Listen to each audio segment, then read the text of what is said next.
وعلى آله وأصحابه وعلى كل من تبعهم بإحسان إلى يوم الدين. أما بعد. بسم اللہ الرحمن الرحیم. محترم سامعین کرام، آج کے سبق کا عنوان ہے انسانی اعضاء میں سے ایک بہت اہم عضو جس کو دماغ کہتے ہیں، وہ آج ہمارے سبق کا عنوان ہے. اللہ تبارک و تعالی نے کائنات میں ساری مخلوقات میں سے انسان کو اشرف المخلوقات بنایا ہے، اور انسان کا اشرف المخلوقات ہونا اسی بنیاد پر ہے کہ اس کے اندر فہم، فراست، شعور پایا جاتا ہے، اور ساری مخلوقات سے زیادہ بہترین فہم و فراست کا ملکہ انسان کے اندر پایا جاتا ہے. اور یہ جو فہم و فراست کا جو مرکز ہے وہ انسان کے اعضاء میں سے دماغ، یہ اس کی فہم و فراست کا ایک اہم مرکز ہے. اور یہ جو عضو ہے اس کو اگر طبی اعتبار سے دیکھا جائے تو بظاہر ایک 1.5 کلو کا ایک لوتھڑا ہے جو انسان کے سر کے اندر یہ موجود ہے، لیکن اس کی جو کارکردگی ہے اور اس کی جو کارکردگی ہے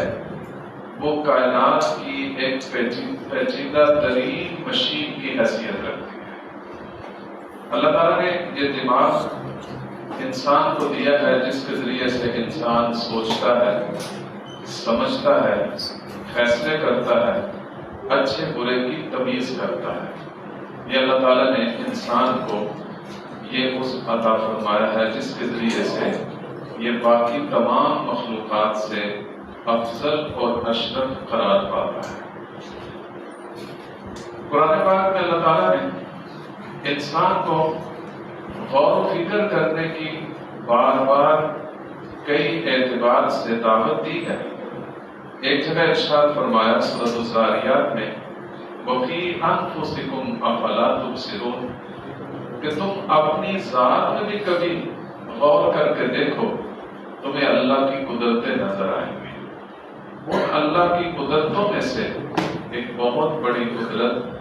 انسان کے اندر موجود جو ہے وہ ایک دماغ ہے. دماغ کے بارے میں قرآنی تصور اور ناسیہ یعنی پیشانی کے بارے میں جو قرآن پاک نے بات ارشاد فرمائی ہے اس کو ذرا دیکھیے کہ دماغ کا جو سامنے والا حصہ ہے جس کو ہم پیشانی کہتے ہیں، یہ انسان کے اندر سچ، جھوٹ اور اس طرح کے جذبات کے بارے میں فیصلہ کرنے میں یہ اہم کردار رکھتا ہے. چنانچہ قرآن پاک نے اس کے بارے میں جو ارشاد فرمایا ہے، جب ابو جہل نے نبی اکرم صلی اللہ علیہ وسلم کو نماز سے روکنے کا جو عمل کیا، روکنے کی کوشش کی، تو اللہ تعالیٰ نے اس کے بارے میں ارشاد فرمایا، کَلَّا لَئِن لَّمْ يَنْتَهِ لَنَسْفَعًا بِالنَّاصِيَةِ نَاصِيَةٍ كَاذِبَةٍ خَاطِئَةٍ، کہ ہرگز نہیں، اگر وہ باز نہ آیا تو ہم اس کی پیشانی کے بال پکڑ کر گھسیٹیں گے، اور ایسی پیشانی جو جھوٹی اور خطا کار ہے. یعنی انسان کے خطا، سچ اور جھوٹ کا جو تعلق ہے قرآنی تصور کے اعتبار سے وہ دماغ کے اس حصے سے ہے جو پیشانی سے تعلق رکھتا ہے. اس کے اندر یہ بات بھی ایک علمی نقطہ کے طور پر سامنے آتی ہے کہ قرآن پاک نے دماغ کے یہ جو اگلا حصہ ہے، پیشانی کی طرف والا حصہ، اس کو جھوٹا بھی کہا ہے، اس کو خطا کار بھی کہا ہے. اور یہ اللہ جل شانہ نے گویا کہ آج سے 1400 سال پہلے یہ بات قرآن پاک میں بیان فرما دی، اور سائنسدان بعد میں اس تحقیق تک پہنچے ہیں کہ واقعی انسان کے اندر سچ جھوٹ کا، جو خطا کاری کا جو عنصر پایا جاتا ہے وہ اس کے دماغ کے پیشانی والے حصے میں پایا جاتا ہے۔ حدیث پاک میں ایک دعا آئی ہے جس میں دماغی صلاحیتوں اور سوچ کو مثبت رکھنے کے بارے میں اور وسوسوں سے بچنے کے لیے نبی اکرم صلی اللہ علیہ وسلم نے ایک دعا ارشاد فرمائی۔ حضرت عبداللہ بن مسعود رضی اللہ تعالی عنہ سے روایت ہے، فرماتے ہیں کہ قال رسول اللہ صلی اللہ علیہ وسلم اللہم انی عبدک وابن عبدک وابن امتک ناصیتی بیدک۔ مسند احمد کی روایت ہے جس کا مفہوم یہ ہے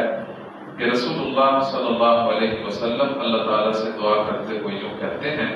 کہ اے اللہ، میں تیرا بندہ،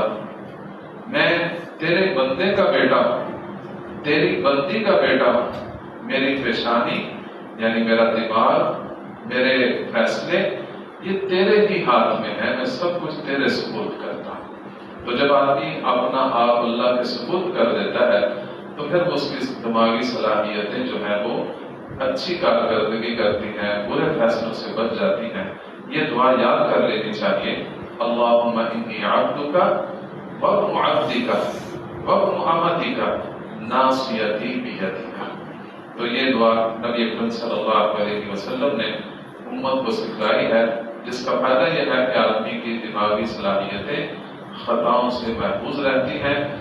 اور اس کا یہ دماغ جو ہے وہ اللہ کی فرمانبرداری کی طرف متوجہ رہتا ہے۔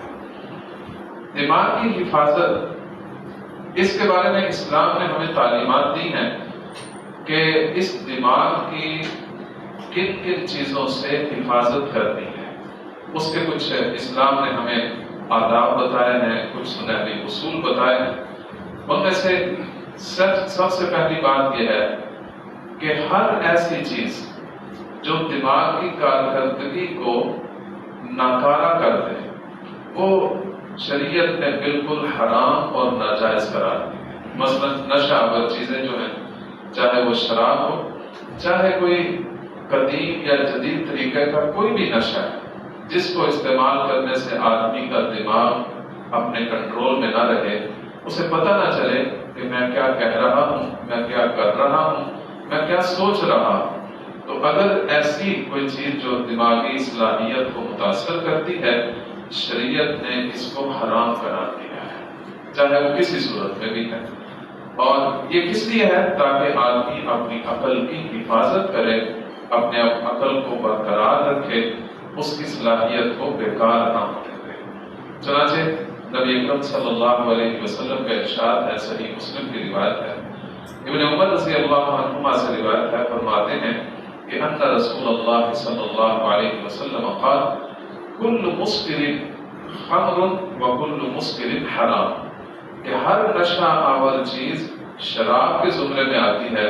اور ہر نشہ آور چیز جو ہے وہ شریعت میں حرام قرار دی گئی۔ دوسرا ادب یہ ہے اور دوسرا اصول یہ ہے کہ اپنی دماغی سوچ کو صاف ستھرا رکھیں، گندگی سے پاک رکھیں، کیونکہ آدمی جب سوچتا ہے اچھا بھی سوچ سکتا ہے، برا بھی سوچ سکتا ہے، تو اپنی سوچ کو پاکیزہ رکھنا، گندے خیالات سے اپنے آپ کو بچا کے رکھنا، مثلا فحش خیالات نہ ہوں، منفی سوچیں نہ ہوں، اور اسی طرح اللہ کی نافرمانی کی سوچ کو ذہن میں نہ بٹھا لے، بلکہ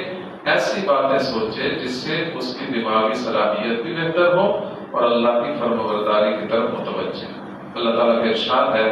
ان السمع والبصر والفؤاد کل اولئک کان عنہ مسئولا، کہ لوگوں یہ نہ سمجھنا کہ بس یہ اعضاء مل گئے ہیں تو اپنی مرضی سے جو چاہے کرتے پھریں، نہیں، یہ جو تمہیں کان ملے ہیں، یہ جو تمہیں آنکھیں ملی ہیں، یہ جو تمہیں دل ملا ہے، یہ سب چیزیں ان کے بارے میں اللہ نے تم سے حساب لینا ہے، پوچھنا ہے، سوال کیا جاتا ہے۔ تو اس لیے یہ اللہ نے جو دماغ دیا ہے، اس کی صلاحیت کو بیکار نہیں ہونے دینا اور اس کو برے خیالات میں استعمال نہیں کرنا۔ اسی طرح تیسرا اصول یہ بتایا گیا ہے کہ اپنے دماغ کو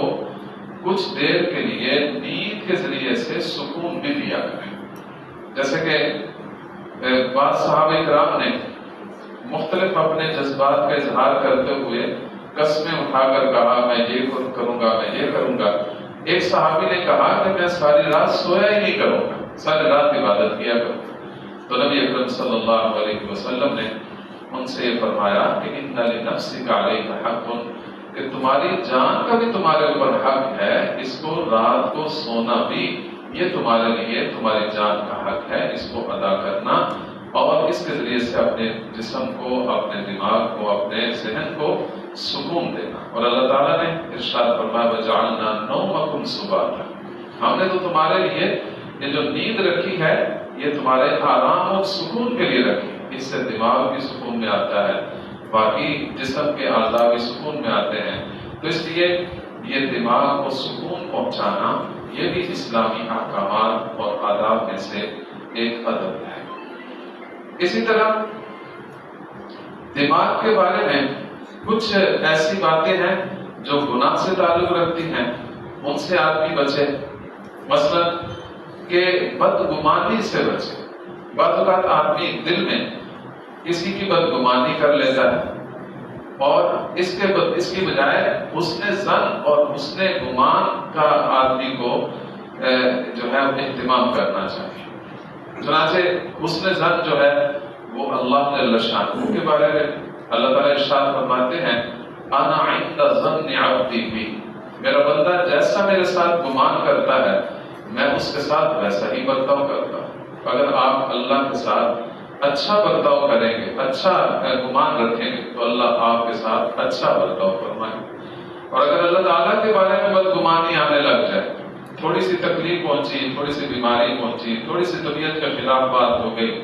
تو فوراً اللہ تعالیٰ کے بارے میں برے خیالات لے کر آنا، یہ دماغ کے گناہوں میں سے گناہ ہے، اس سے اجتناب کرنا۔ اسی طرح حسن ظن جو ہے وہ عام مسلمانوں کے بارے میں بھی حکم ہے، ظنوا بالمؤمنین خیرا، اہل ایمان کے بارے میں ہمیشہ اچھا گمان رکھا کرو۔ یہ نہیں کہ بیٹھے بیٹھے خود ہی سوچ لیا کہ یہ ایسا ہے یہ ویسا ہے، اپنی طرف سے برے برے خیالات کسی کے بارے میں پال لیے، یہ بھی منع ہے۔ بلکہ اہل ایمان کے بارے میں اچھے گمان رکھنا یہ دماغ کی عبادتوں میں سے ایک عبادت ہے، اور اگر بدگمانی کریں گے تو یہ دماغ کے گناہوں میں سے ایک گناہ ہے، اس سے بچنا چاہیے۔ اسی طرح آدمی کو اپنے ذہن کا احتساب بھی کرتے رہنا چاہیے کہ روزانہ جیسے ہم باقی چیزوں کا حساب رکھتے ہیں، دکاندار ہے اپنی دکان کا حساب رکھتا ہے، کوئی تعلیم سے تعلق رکھتا ہے تو اپنی تعلیمی صلاحیت کا حساب رکھتا ہے کہ آج میں نے کیا پڑھایا، اچھا کیا کیا، برا کیا کیا۔ تو اپنے دماغ کا بھی احتساب کرنا چاہیے کہ آج میں نے سارا دن آیا شریعت کے احکامات کے مطابق سوچا ہے یا کہ مجھ سے سوچ کے گناہوں میں سے کوئی گناہ ہو گیا ہے۔ تو اس کا احتساب کرنا یہ اچھی بات ہے، اگر اس میں کوئی غلطی ہو جائے تو اس کی اصلاح کی جائے، اور اگر برے خیالات آ رہے ہیں اور برے خیالات میں دن گزرا ہے تو اس پر اللہ تعالیٰ سے معافی مانگنا، استغفار کرنا اور اپنے دماغ کو اللہ کی یاد کی طرف متوجہ کرنا، اللہ کی یاد سے غافل نہ ہونے دینا، یہ دماغ کے احکامات میں سے ایک حکم ہے۔ اور اسی طرح کسی کفریات میں غور کرنا، کفر کی باتوں میں غور و خوض کرتے رہنا اور ایسی باتوں کو سوچتے رہنا جو آدمی کو کفر کی طرف لے جائے، اس سے اجتناب کرنا چاہیے، اور بلکہ ایسی باتوں کو سوچنا جو آدمی کو نیکی کی طرف لے کر جائے۔ تو یہ ایسے احکامات ہیں کہ جن میں سے بعض چیزیں عبادت کا پہلو رکھتی ہیں اور بعض چیزیں ایسی ہیں جو گناہ کا پہلو رکھتی ہیں۔ ان دونوں کے بارے میں آدمی کو احتساب کر کے اپنی دماغی صلاحیت کو اللہ کی فرما برداری میں صرف کرنا اور اللہ کی نافرمانی سے بچائے رکھنا ہاں بعض اوقات کچھ خیالات ایسے آ جاتے ہیں جو غیر اختیاری ہوتے ہیں، ان خیالات پر تو اللہ نے پکڑ نہیں رکھی، لیکن اگر کوئی برا خیال آئے اس پر آدمی مزید آگے اس خیال کو اپنے ذہن میں پال کر مسلسل اس برے خیال سے لطف اندوز ہوتا رہے یا اسے استعمال کرتا رہے، تو یہ اللہ کے ہاں ایک گناہ سمجھا جاتا ہے جس کے اوپر پکڑ ہوگی۔ تو اپنے اس دماغ والے اس کو بھی اللہ کی فرما برداری کی طرف لے کر آنا ہے اور اللہ کی نافرمانی سے بچانا ہے۔ اللہ تعالیٰ ہم سب کو اس پر عمل کرنے کی توفیق عطا فرمائے۔ وآخر دعوانا